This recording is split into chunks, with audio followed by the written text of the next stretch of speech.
وجيء يومئذ بجهنم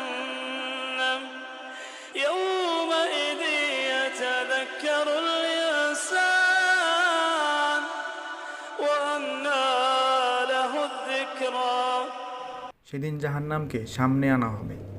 সেদিন মানুষ বুঝতে পারবে, কিন্তু তার বুঝতে পারায় কী লাভ?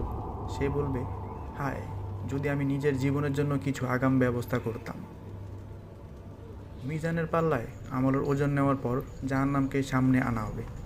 মুসলিম হাদিসে বর্ণিত আছে, জাহান্নামে থাকবে 70,000 শিকল। প্রতিটি শিকলকে টেনে হিঁচড়ে ধরে থাকবে 70,000 ফেরেশতা। কিন্তু জাহান্নাম সেদিন এতটাই ক্ষুব্ধ থাকবে যে এই শত শত কোটি ফেরেশতা মিলেও তাকে সামলাতে হিমশিম খাবে। এরপর মানুষকে দলে দলে ভাগ করা হবে। যারা উম্মতে মুহাম্মদ সাল্লাল্লাহু আলাইহি সাল্লাম তারা থাকবে এক দলে, যারা উম্মতে ঈসা আলাইহিস সালাম তারা আরেক দলে। তেমনিভাবে যারা শিরক করেছে তাদেরও বিভিন্ন দলে বিভক্ত করা হবে। احشروا الذين ظلموا وأزواجهم وما كانوا يعبدون من دون الله فاهدوهم إلى صراط الجحيم। হুকুম দেওয়া হবে, ঘেরাও করে নিয়ে এসো সব জালেমকে, তাদের সাথীদেরকে এবং আল্লাহকে বাদ দিয়ে যেসব মাবুদদের তারা বান্দেগী করত তাদেরকে। তারপর সবাইকে জাহান্নামের পথ দেখিয়ে দাও। মুশরিকদের দলগুলোকে সরাসরি জাহান্নামে ফেলে দেওয়া হবে। আল্লাহ তাআলা যেন আমাদের প্রকাশ্য এবং গোপন শিরক থেকে হেফাজত করেন, আমিন। এরপর রয়ে যাবে তাওহীদের মানুষেরা, যারা আল্লাহর সাথে কাউকে শরিক করেনি, কিন্তু এর মধ্যে রয়েছে ভালো এবং খারাপ। ভালোর মধ্যে থাকবে প্রকৃত মুমিন ব্যক্তিরা, যারা হিসাব ছাড়া জান্নাতে প্রবেশ করবে এবং যাদের হিসাব নেওয়ার পর তাদের ভালো কাজের পাল্লা ভারী হয়েছে। আর খারাপদের দলে থাকবে তারা, যারা কবিরা গুনাহ করেও তওবা করেনি। এবং সবচেয়ে খারাপ হচ্ছে মুনাফিকরা, যারা তখনও পর্যন্ত বিশ্বাসীদের দলেই রয়েছে। তখনও পর্যন্ত তারা আল্লাহর সাথে পরিকল্পনা করেছে, তাকে ধোঁকা দেওয়ার চেষ্টা করেছে, কিন্তু অতি শীঘ্রই তারা টের পেয়ে যাবে সকল পরিকল্পনাকারীদের উপর পরিকল্পনা করেন আল্লাহ তাআলা। মুশরিকদের জাহান্নামে ফেলে দেওয়ার পর জাহান্নামের উপর দিয়ে বসানো হবে একটি সেতু, একটি ব্রিজ, যাকে বলা হয় সিরাত। এই সেই পুল সিরাত যা পাড়ি দিতে হবে অবশিষ্ট প্রত্যেকটি বান্দাকে। সিরাত হবে অত্যন্ত পিচ্ছিল, তলোয়ারের চেয়েও ধারালো এবং চুলের চেয়েও চিকন। এর চারিপাশে থাকবে অগণিত আকড়া, যা নির্দিষ্ট মানুষকে আঁকড়ে ধরবে। এই আকড়াগুলো হবে মানুষের বিভিন্ন পাপের সাথে সম্পৃক্ত। যার যে পাপ তখনও ক্ষমা করা হয়নি, সেই পাপ এসে তাকে আঁকড়ে ধরবে, জাহান্নামের দিকে টেনে নিয়ে যাবে। পৃথিবীতে যেমন দিনের পর রাত্রি আসে, কিয়ামতের দিবসেও ধীরে ধীরে অন্ধকার নেমে আসবে। সিরাতের দিকে যেতে যেতে চারিদিকে ঘুটঘুটে অন্ধকার হয়ে যাবে। তখন বিশ্বাসীরা তাদের ভালো কাজ অনুযায়ী নিজেদের ভেতরে আলো খুঁজে পাবে। কারো কারো আলো হবে পাহাড় সমান, কারো কারো আলো ছড়াবে একটি তাল গাছের দূরত্ব পর্যন্ত। এভাবে করে একদল লোক থাকবে যাদের শুধু পায়ের আঙ্গুলে একটুখানি আলো থাকবে, যা একবার জ্বলে আবার নিভে যায়। যে যার আলো অনুযায়ী সিরাত পর্যন্ত পৌঁছাবে এবং সেই আলোর সাহায্যে সিরাত পার করবে।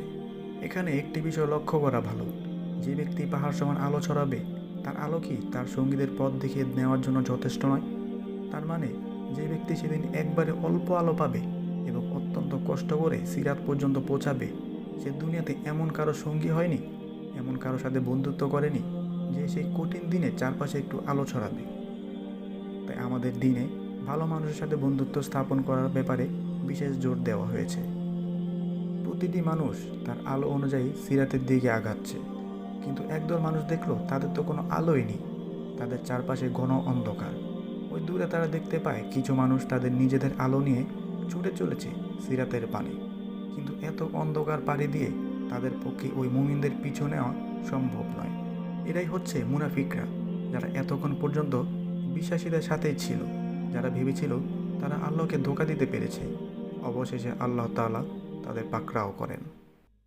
يوم ترى المؤمنين والمؤمنات يسعى نورهم بين أيديهم وبأيمانهم بشراكم اليوم جنات تجري من تحتها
সিরাতে পৌঁছে এক এক ব্যক্তি এক এক গতিতে তা পার হবে।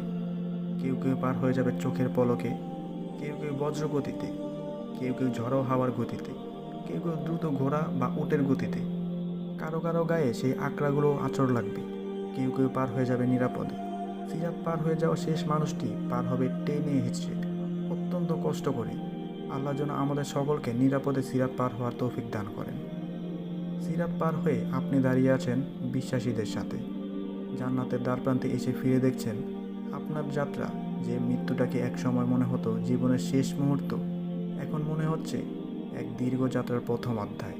মৃত্যুর ঘাঁটি পার হয়ে কবরের জীবন পার হয়ে পুনর্জীবিত হয়ে হাসরের ময়দানে দাঁড়িয়ে থেকে হিসাবের পর্ব পার করে মিজানের অধ্যায় পার করে পুলসিরাত পার করে আজ আপনি এখানে।